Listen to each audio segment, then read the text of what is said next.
Number 4 is the place where I think there's a lot more opportunity for suggesting action. It's a pretty general recommendation about building those links between government and all the governments and the groups on the ground that do stewardship. And I wanted to suggest a few of the actions that might fit under that kind of recommendation. One is the non-government groups, including groups like the one I'm chair of, need to accept the fact that government needs information in order to do the reporting and convincing politicians to allocate more money. We don't all like writing those reports, but we have to realize it's necessary. To balance that, government needs to be more trusting of groups who are doing the work and let them access the funding with less paperwork and build a better relationship in both directions. We have found overall that all of those groups from a variety of cultures are very interested in Canada. They chose to come here.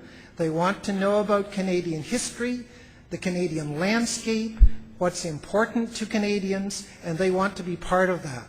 So I would encourage you to make sure we do not avoid reaching out to those groups, simple as it may be, and bring them on board the stewardship bus with the rest of them. The rest of us. I think it will be a very important part of the political support.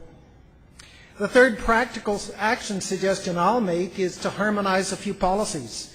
It still frustrates me that we have, for example, one set of policies encouraging farmers to do value-added activity and sell local food so that consumers can buy that, and another set of policies saying you can't have a farm stand at the end of your gate because it's going to change the zoning.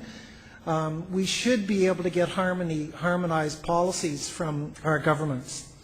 The example I'll give is the Eco-Gifts program and what the Farmland Trust is proposing as an agri-gifts program.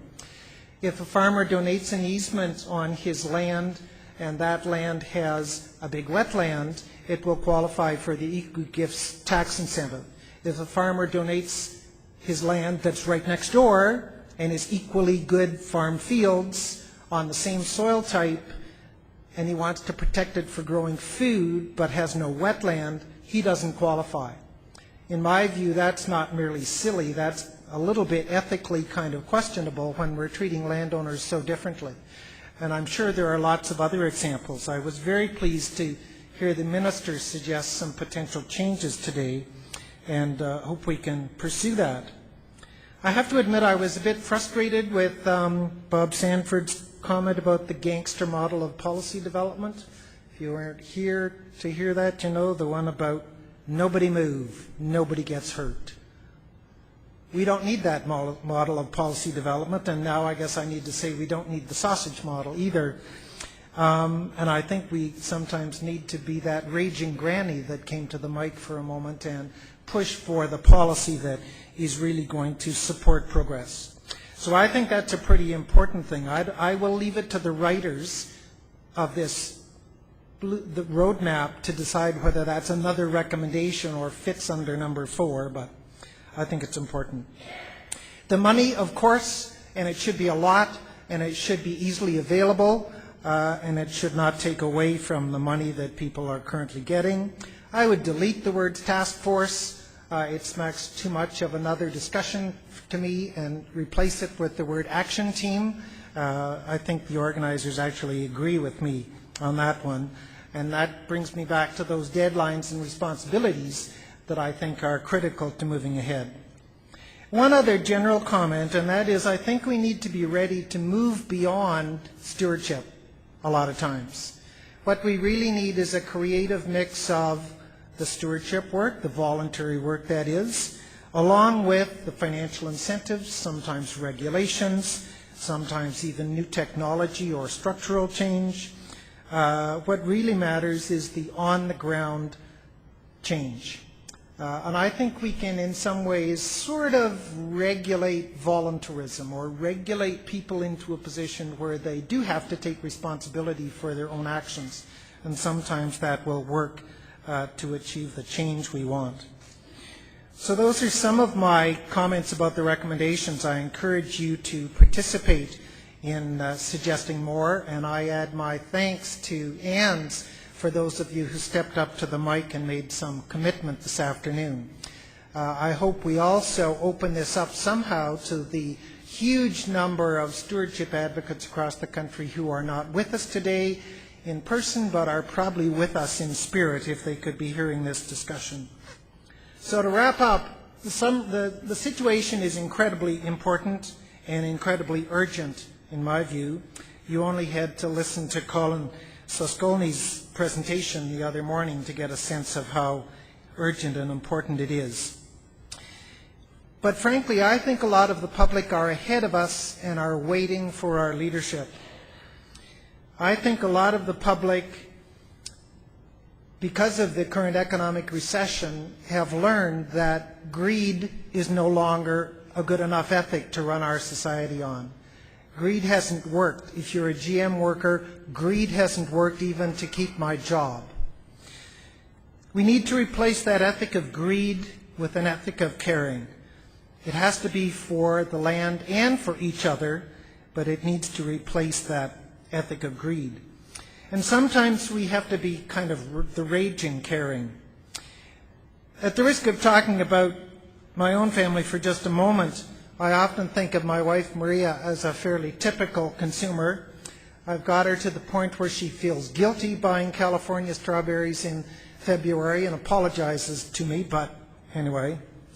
But we've already adopted an awful lot of the little things you can do in a house, all those green reduce your footprint things, and begun to look at the big ones. So we have, for example, invested in geothermal heating.